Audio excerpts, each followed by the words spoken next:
Hi, Paul Sackis, Good News Broadcast, speaking to Pauline Frommer. Hi, Pauline. Hi. You're from the Frommer Travel Guides, historic. Yes, I am. And we're going to talk about, and congratulations, because you've made a lot of people happy over the years. Oh, well, that's what we love to do, and travel is one of the joys of life. When did your company begin? 50 years ago. Oh, actually, Wow. now it's 52. My father was a GI during the Korean War, and he happened to be sent to Europe instead of Korea, started writing books for GIs there, and it blossomed into a line of guidebooks. Aha. So when he got there, he might have thought he was in Korea, so he figured he better make a book to know where he was going. Right. There you go. The death of a, this is an interesting word now, Staycation. Staycation. And we have a Smartcation.com, is that right? Much better than the staycation. The staycation was that sad time in life when you stayed home and caught up on your laundry and pretended you were vacationing. Now we're finding that a lot more people are going to be hitting the road this summer. We took a survey and found that 57% of North Americans plan to take vacations of 4 days or less. So they are getting out there, albeit for shorter trips. Okay, that's good news. Yeah, well, we're calling that the Smartcation. What we also found in this survey, which talked to about 2,000 people, was that people want to go to areas of great natural beauty, they want to get value for their money, and they want to go to destinations that have a lot of diversity, so that they go to a place and they have so many adventures crammed into 4 days that it feels like they've been there for a week. And we're calling that the Smartcation. Okay, so give us an example.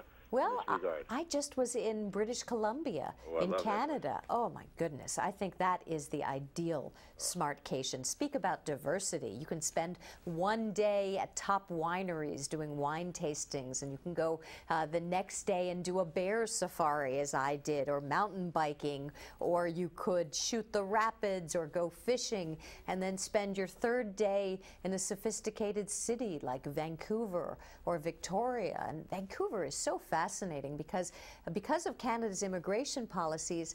It is now 35% Chinese, and about 60% of the people there are Asian. So when you go to Vancouver, you feel like you've left North America. It really feels like you've gone somewhere very foreign.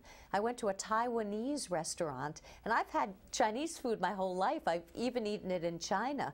I was encountering dishes there that I've never seen before, and that were so delicious. It's great. I'd be perfectly honest.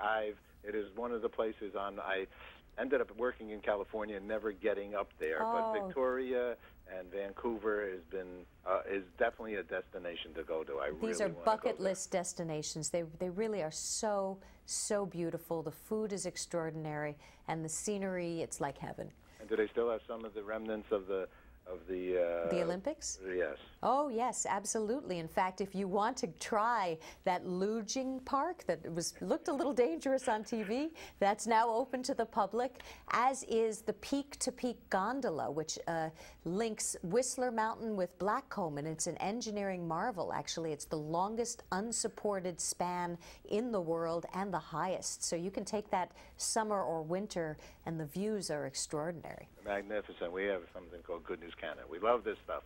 What do you suggest, like, mentally and emotionally, when you're ready to go on a vacation? Give us a tip here. I guess the tip is to just try and not be too much of a perfectionist. You have to remember that the root of the word travel is travail. So things do go wrong when you travel, but if you can laugh it off and remember that it will make a great story, you'll have a much better time. And that should start actually when you start planning and when you get one of your guides and you're looking and you know what, packing, all those things, right? The planning is part of the fun of it. Yes, read our guidebooks, please, but also read historic novels and read books of history and art history, so that when you go to a place, you really understand what you're going to see and can enjoy it more when you're there. Bring your vacation into your daily life with the learning you can do before you hit the road. Beautiful. Last question. What's good news for you? Because I know you have a live interview. I'd love to talk to you more. Okay. There's a really great website, Smartcation.com. It's run by the British Columbia Tourist Board, and they are giving away a $20,000 vacation in British Columbia. What could be better than that? Sounds like good news to me. Thanks so much. Thank you. Congratulations. Bye-bye. Thanks.